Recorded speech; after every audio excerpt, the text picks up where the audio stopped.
ఆంధ్రప్రదేశ్ని రాజకీయంగా పట్టుకుదిపేస్తున్నటువంటి అంశం అంటూ ఉంటే జగన్మోహన్ రెడ్డి గత ప్రభుత్వంలో ఆయన టైంలో మద్యానికి సంబంధించి చోటు చేసుకున్నటువంటి సంఘటనలు ఆంధ్రప్రదేశ్లో ఇప్పటికీ కొనసాగుతూ వస్తున్నాయి. అంటే దానికి సంబంధించినటువంటి విచారణలు, దానికి సంబంధించినటువంటి పర్యవసానాలు, అరెస్టులు, కొంతమంది జైలుకి వెళ్ళడము, 3,500 కోట్ల రూపాయల కుంభకోణం కావడము, ఇది తాజాగా చూస్తే కనుక జగన్మోహన్ రెడ్డికే డైరెక్ట్గా చుట్టుకుంటుందా? ఎందుకంటే ఆయన చుట్టూ ఉన్న వాళ్ళందరూ దీంట్లో భాగస్వాములు అన్నట్లుగా ఇప్పటికే వాళ్ళందరినీ కూడా ఆయన పిఎస్ స్థాయిలో వాళ్ళు కానీ ఆయనకి కీలకమైనటువంటి కుడిభుజాలుగా ఉండేటటువంటి చెవిరెడ్డి భాస్కర్ రెడ్డి కావచ్చు, మిథున్ రెడ్డి కావచ్చు, అంటే పార్లమెంటరీ పార్టీ నేత మిథున్ రెడ్డి కావచ్చు, రాజకేశ్ రెడ్డి లాంటి వాళ్ళు ఫీల్డ్ లెవెల్లో ఉండేటటువంటి వాళ్ళు, ఆ పిఏలు కావచ్చు, ప్రత్యేకాధికారులు కావచ్చు, చీఫ్ మినిస్టర్కి అప్పటి చీఫ్ మినిస్టర్కి, వీళ్ళందరూ ఈ కుంభకోణంలో ఉన్నట్లుగా ఇప్పటికే స్పెషల్ ఇన్వెస్టిగేషన్ టీము విచారణ చేసి దారి మళ్ళింది ఎంత మొత్తం ఉంటుంది అనేది అంచనా వేసి 3,500 కోట్ల వరకు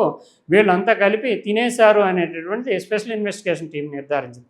అయితే ఈ డబ్బు ఎక్కడికి వెళ్ళింది, ఎక్కడి నుంచి ఎలా మారింది అనేది ఇన్వెస్టిగేషన్ చేసేంత సామర్థ్యం, నాలెడ్జ్, తర్వాత ఆ పవర్స్ కూడా ఈ సిట్ అంటే రాష్ట్ర స్థాయిలో ఉంటుంది కాబట్టి లేదు. కాబట్టి ఇప్పుడు ఎన్ఫోర్స్మెంట్ డైరెక్టర్ కేంద్ర ప్రభుత్వం రంగంలో దిగుతోంది. మద్యం కుంభకోణం కేసులో త్వరలో జగన్మోహన్ రెడ్డికి ఈడీ నోటీసులు.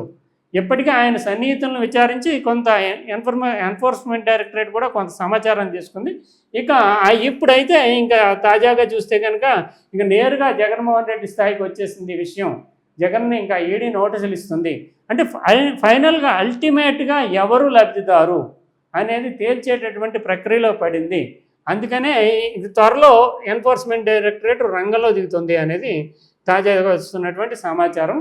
అంతిమ లబ్ధిదారుని తేల్చుతారు అనేది మద్యం బ్రాండ్ల మూలధర ఇవన్నీ పాత విషయాలు అనేక సందర్భాల్లో చర్చించినటువంటి విషయాలతో పాటు కొత్తగా ఎన్ఫోర్స్మెంట్ డైరెక్టరేటు ఎవరెవరిని విచారించింది, వాళ్ళకి సంబంధించి రాజకేశ్ రెడ్డి కానీ లేదంటే మిథున్ రెడ్డి కానీ వీళ్ళందరూ అయిపోయింది. ఇంకా ఫైనల్గా ఇది అల్టిమేట్గా ఎవరు అంటే ట్రిప్పింగ్ జరిగి మనీ ఎక్కడికి వెళ్ళింది అనేది తెలుసడానికి ఎన్ఫోర్స్మెంట్ డైరెక్టరేట్ రంగంలో దిగి వాళ్ళకు ఉండేటువంటి నాలెడ్జ్ కానీ లేదంటే వాళ్ళకు ఉండేటటువంటి టెక్నికల్గా వివిధ దేశాలతోటి ఆర్థిక వ్యవహారాలు, ఆర్థిక నేరాలకు సంబంధించి దాంట్లో ప్రత్యేక విభాగం ఉంటుంది. కాబట్టి ఇక ఎన్ఫోర్స్మెంట్ డైరెక్టరేట్ రంగంలో దిగుతుందో అది జగన్మోహన్ రెడ్డికి నేరుగా నోటీసులు ఇచ్చి విచారించి తర్వాత అంతిమ లబ్ధిదారుని తేల్చేటటువంటి అవకాశం ఉంది అనేది ఒక ప్రధానమైనటువంటి వార్తగా కనిపిస్తోంది.